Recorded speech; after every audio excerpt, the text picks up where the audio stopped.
Bismillahirrahmanirrahim. Assalamualaikum warahmatullahi wabarakatuh. Selamat siang dan salam sejahtera untuk kita semua. Perkenalkan, nama saya Farhadi, mahasiswa Institut Agama Islam Sultan Muhammad Sapiuddin Sambas, program studi Hukum Ekonomi Syariah di Fakultas Syariah.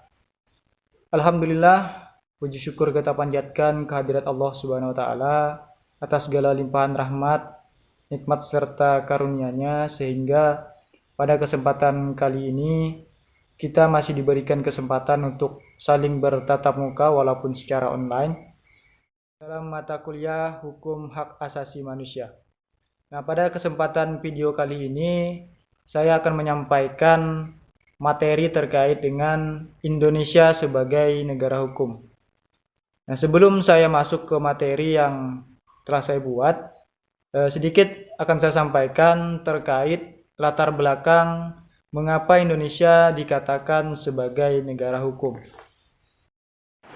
Sebelum saya menjelaskan lebih dalam terkait dengan materi yang telah saya buat tentang Indonesia sebagai negara hukum, terlebih dahulu saya jelaskan sedikit latar belakang Indonesia sebagai negara hukum. Nah, Indonesia adalah negara hukum. Hal ini secara tegas dituangkan dalam Undang-Undang Dasar Negara Republik Indonesia tahun 1945. Sebagai negara hukum, tentunya segala perbuatan dalam kehidupan berbangsa dan bernegara harus diatur dengan hukum.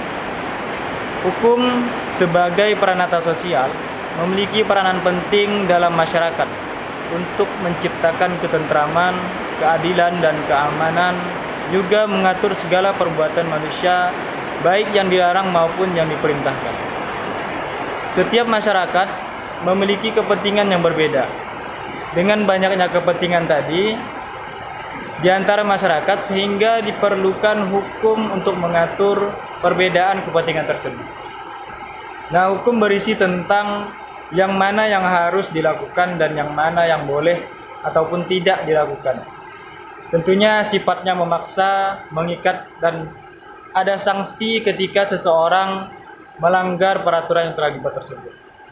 Nah, di sisi lain, hukum juga mengakui adanya persamaan hak dan kewajiban bagi setiap warga negara. Indonesia sebagai negara hukum tentunya mengakui dan menjunjung tinggi hak asasi manusia setiap orang. Hak asasi manusia ada semata-mata karena ia manusia, bukan karena pemberian dari orang lain ataupun negara, tetapi hak asasi manusia adalah hak kodrati yang telah dimiliki oleh seseorang sejak ia lahir sebagai pemberian dari Tuhan. Nah, negara hukum Indonesia sudah berarti Indonesia negara hukum sudah berdiri sejak lebih dari 60 tahun. Kualifikasi negara hukum pada tahun 1945 terbaca dalam penjelasan Undang-Undang Dasar. Nah, dalam penjelasan mengenai sistem pemerintahan negara, dikatakan bahwa Indonesia negara yang berdasarkan atas hukum. Selanjutnya di bawahnya dijelaskan lagi, negara Indonesia berdasarkan atas hukum, tidak berdasarkan atas kekuasaan belaka. Nah, sekian puluh tahun kemudian ia lebih dipertegas melalui amandemen keempat dan dimasukkan ke dalam batang tubuh konstitusi, yaitu bab 1 tentang bentuk dan kedaulatan. Dalam pasal 1 ayat 3 dijelaskan, negara Indonesia adalah negara hukum. Negara hukum sudah merupakan tipe negara yang umum dimiliki oleh bangsa-bangsa di dunia dewasa ini. Sejak perubahan tersebut, maka negara diperintahkan berdasarkan hukum yang sudah dibuat dan disediakan sebelumnya, dan penguasa pun tunduk terhadap hukum dan peraturan yang telah dibuat tersebut.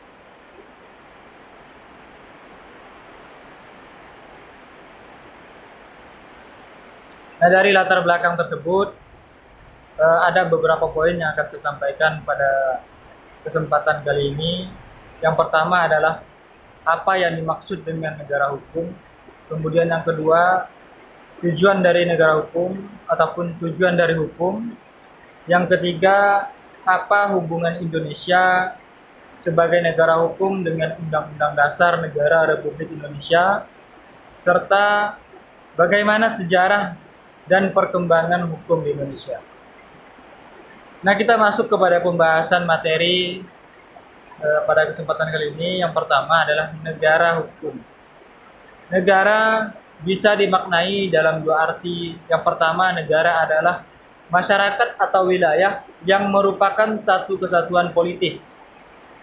Yang kedua, negara adalah lembaga pusat yang menjamin kesatuan politis yang menata dengan demikian menguasai wilayah itu.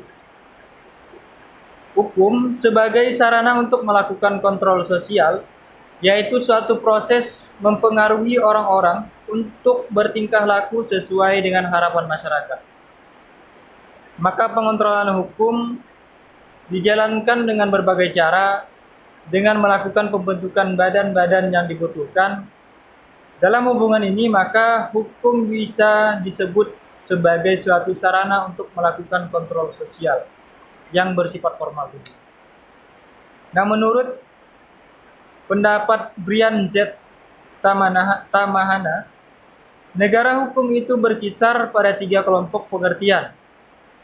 Yang pertama adalah bahwa pemerintah itu dibatasi oleh hukum.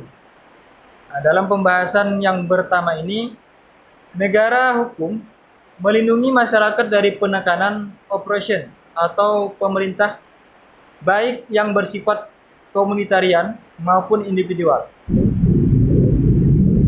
Ia juga melindungi masyarakat dalam keadaan pluralisme, khususnya bagi negara-negara berkembang seperti Indonesia. Negara hukum akan melindungi masyarakat dari transformasi suatu tipe barat ke dalam masyarakat timur yang memiliki kosmologi yang berbeda. Nah, yang kedua, negara hukum dipahami secara legalitas formal. Di sini dipahami sebagai sesuatu yang sangat bernilai, tetapi belum tentu memiliki nilai kemanusiaan yang bersifat universal. Pula di sini orang tidak dapat berpikir bahwa peraturan sebagai inti dari legalitas formal berlaku untuk segala keadaan. Keadaan yang netral seperti perdagangan, penghukuman terhadap orang yang melakukan kekerasan kriminal, dan terhadap orang yang mengganggu kepentingan orang lain. Nah, kita masuk kepada tujuan negara hukum. Seperti yang telah dijelaskan di awal, bahwa di dalam ilmu hukum disebutkan bahwa tujuan hukum adalah menciptakan ketertiban dan keadilan. Dalam membahas masalah tujuan hukum ini sendiri, banyak pendapat yang dikemukakan oleh para sarjana hukum tentunya dan para ahli hukum. Namun demikian, secara umum dapat dikemukakan bahwa tujuan hukum adalah suatu yang ingin dicapai oleh hukum. Menurut L.J. van Aveldum, dijelaskan bahwa tujuan hukum adalah untuk mempertahankan ketertiban masyarakat. Dalam mempertahankan ketertiban tersebut, hukum secara seimbang melindungi kepentingan-kepentingan yang ada dalam masyarakat.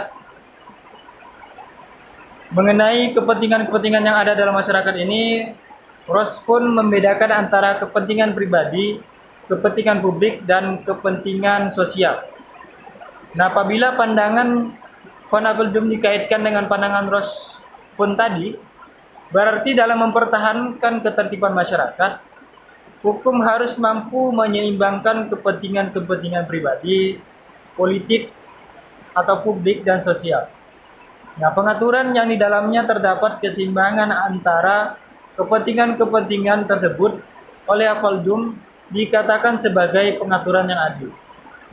Sedangkan menurut Ulpianus, keadilan adalah suatu keinginan yang harus terus-menerus dan tetap untuk memberikan kepada orang apa yang menjadi haknya. Ini berarti bahwa keadilan harus senantiasa mempertimbangkan kepentingan yang terlibat di dalamnya. Nah, kita masuk kepada materi yang selanjutnya terkait hubungan Indonesia sebagai negara hukum dengan Undang-Undang Dasar Negara Republik Indonesia.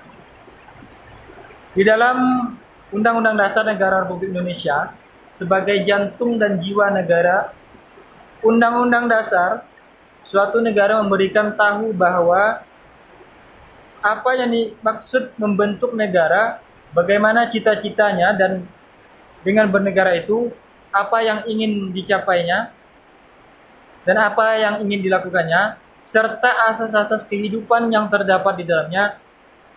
Di dalam Undang-Undang Dasar itu, suatu negara sebagai komunitas memiliki tujuan yang jelas dan akan memandu menuju apa yang dicita-citakan. Undang-Undang Dasar juga sangat penting bagi penyelenggaraan hukum suatu negara. Oleh karena itu, pada saat-saat tertentu hukum perlu melihat kepada panduan yang memberikan oleh Undang-Undang Dasar. Hal tersebut terjadi misalnya pada saat hukum mengalami kebuntuan dan tidak tahu kemana harus melangkah. Nah, kemudian selanjutnya terkait dengan sejarah perkembangan hukum di Indonesia. Karena di awal sudah kita jelaskan bagaimana sejarah adanya hukum, kemudian sekarang kita jelaskan mengenai bagaimana proses ataupun sejarah adanya hukum di Indonesia. Nah, pada waktu perdagangan Belanda ataupun pedagang Belanda mulai masuk dan mengadakan kontrak ataupun kontak dengan bangsa Indonesia, maka pada saat itu mereka berhadapan dengan negara-negara pedalaman, negara-negara kelautan seperti Sriwijaya dan Majapahit. Nah, pada saat itu pertemuan itu telah menjadi sejarah. Kerajaan-kerajaan pedalaman ini disebut sebagai kerajaan darat atau agraris. Bagian-bagian yang terbentuk kerajaan tersebut berupa desa-desa yang penduduknya menggantungkan hidupnya pada usaha persawahan. Nah, keadaan kerajaan darat atau agraris tersebut secara singkat dapat dilukiskan sebagai kerajaan di sini adalah pusat-pusat kekuasaan agraris yang karena kekuatannya kemudian mampu menaklukkan pusat-pusat yang lain sehingga semakin lama menjadi semakin besar. Nah, dengan menampilkan struktur kerajaan di Jawa, maka kita akan dapat melihat susunan yang terdiri atas unsur-unsur sebagai berikut. Yang pertama adalah raja, kemudian kepala kawasan, termasuk kalau pada saat ini yaitu provinsi atau kabupaten. Kemudian di bawahnya lagi ada kepala desa, yang seterusnya adalah rakyat. Nah, dari susunan tersebut mencerminkan adanya dua macam ikatan, yaitu ada yang pertama ikatan feodal, kemudian yang kedua adalah ikatan desa atau rakyat itu. Dikotomi seperti sekarang ini kita jumpai juga dalam kehidupan hukum masyarakat Indonesia pada saat itu. Sekalipun dua lingkungan tersebut disebut berdampingan, namun dalam kenyataannya bisa terdapat jurang pemisah, misalnya dalam bentuk pembinaan oleh pihak istana terhadap penyelenggaraan hukum yang dilakukan di lingkungan desa. Nah, uraian ini dimulai dengan bertitik tolak pada apa yang kemudian oleh zaman kolonial Belanda diperkenalkan sebagai hukum adat.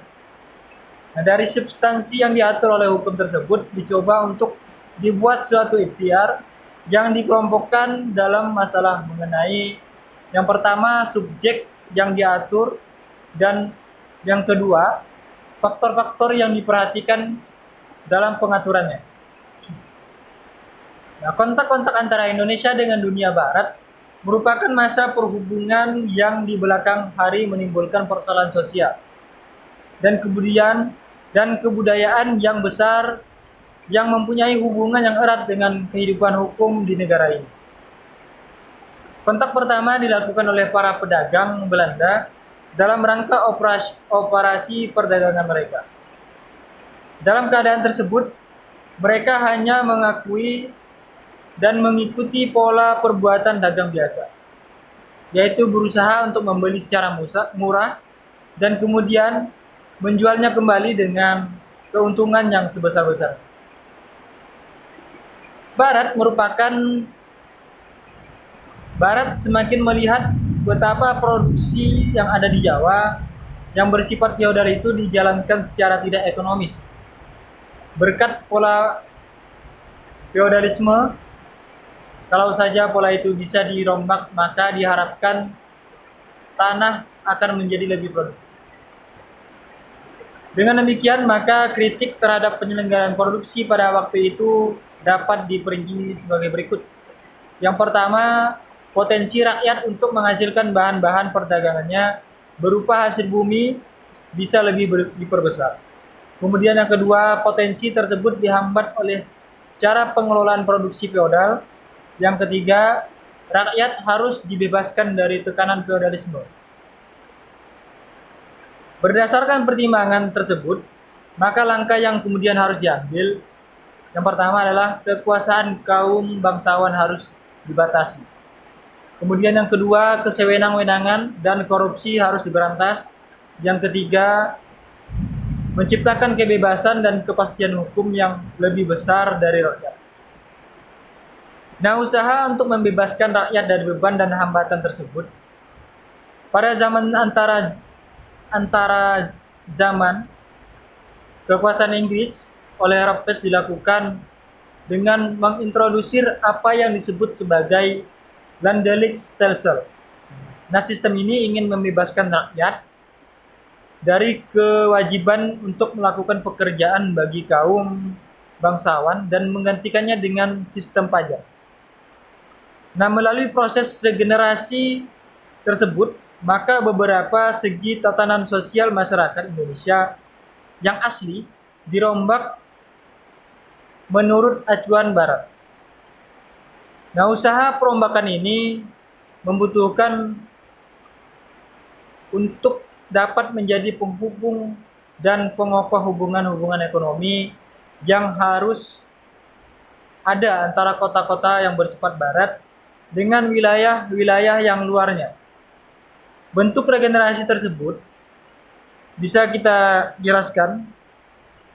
Yang pertama adalah suatu reorganisasi terhadap susunan hierarki masyarakat yang asli, terutama sekali yang berupa pembinaan kelas-kelas pemuka, masyarakat yang kepentingannya langsung dikaitkan pada bekerjanya pusat-pusat perkotaan kapitalis secara sistematik. Nah, dengan demikian, mereka ini merupakan wakil-wakil pusat kapitalis tersebut. Nah, yang kedua, proses ini juga meliputi suatu difusi nilai-nilai, norma-norma, keyakinan, dan peranata sosial secara kebudayaan dan struktural yang menyebabkan organisasi dari negara-negara jajahan itu mirip dengan pengorganisasiannya dari negara-negara Barat yang juga disebut sebagai susunan yang modern. Nah, kemerdekaan Indonesia yang diproklamasikan pada tanggal 17 Agustus tahun 1945 telah mengakhiri penjajahan Belanda atas Indonesia. Secara politik, maka bangsa Indonesia kini memegang kendali di tangannya sendiri. Semenjak saat itu, maka muncullah suatu masyarakat hukum yang bernama Negara Republik Indonesia. Yaitu suatu masyarakat hukum yang bernama Negara Republik Indonesia, yaitu suatu masyarakat yang menentukan sendiri hukum yang berlaku di negaranya. Adapun yang kemudian berdiri pada tanggal tersebut adalah suatu badan atau organisasi kekuasaan yang wilayahnya meliputi juga seluruh wilayah bekas jajahan tersebut. Nah, keadaan serta gambaran sebagaimana diuraikan di atas menimbulkan pertanyaan hukum yang mana serta bagaimana yang kemudian ada sebagai akibat dari perubahan ketatanegaraan itu. Nah, itu bisa menjadi pertanyaan bagi kawan-kawan sebagai mahasiswa hukum terkait bagaimana serta kemudian sebagai akibat dari perubahan ketatanegaraan tersebut. Nah, pada zaman penjajahan, hukum adat ini menempati suatu kedudukan khusus, yaitu sebagai lambang dan wakil dari sistem hukum Indonesia, berhadapan dengan sistem hukum Eropa, tetapi semenjak kemerdekaan, gambarannya sudah berubah. Perubahan ini adalah semenjak hukum adat tidak lagi mempunyai kedudukan yang otonom berhadapan dengan suatu sistem hukum yang lainnya, dan hukum adat tak dapat pula dilihat sebagai mewakili sistem hukum di Indonesia. Semata-mata oleh karena semenjak saat itu di dunia ini sudah lahir suatu negara, masyarakat hukum dan tata hukum yang baru, yaitu Indonesia. Hukum adat sekarang sudah terlebur ke dalam hukum Indonesia yang intinya adalah Undang-Undang Negara Republik Indonesia tahun 1945. Nah, mungkin itu yang dapat saya sampaikan. Namun untuk lebih memperjelas sedikit terkait apa yang telah saya sampaikan tadi, sedikit saya simpulkan mengenai penjelasan makalah yang telah saya sampaikan, bahwa Indonesia adalah negara hukum yang mana telah dijelaskan ataupun dinyatakan dalam Undang-Undang Dasar Negara Republik Indonesia tahun 1945, pasal 1 ayat 3 yang dirumuskan dalam amandemen ke-3 pada bulan Agustus tahun 2011, sehingga seharusnya seluruh sendi kehidupan dalam bermasyarakat dan bernegara harus berdasarkan pada norma-norma hukum. Artinya, hukum harus dijadikan panglima dalam penyelesaian masalah-masalah yang berkenaan dengan individu, masyarakat, dan negara. Norma hukum bukanlah satu-satunya kaidah yang bersifat regulatif ataupun mengatur terhadap manusia dalam hubungannya dengan sesama manusia. Di samping norma hukum, ada norma sosial, kesusilaan, keagamaan. Nah, dari ketiga norma kaidah terakhir memiliki aturan sanksi yang lunak jika dibandingkan dengan aturan sanksi yang ada pada norma hukum. Nah, dipandang dari segi yang luas, hukum tidak dibuat tetapi hidup dan tumbuh serta berkembang bersama masyarakat. Walaupun pada kenyataannya hukum merupakan produk politik yang dimana hukum tergantung pada konfigurasi politik yang sedang berlangsung seperti yang dikatakan oleh Bapak Mahfud MD. Namun seharusnya hukum harus tetap memuat nilai-nilai ideal yang harus dijunjung tinggi dan ditegakkan oleh setiap elemen masyarakat.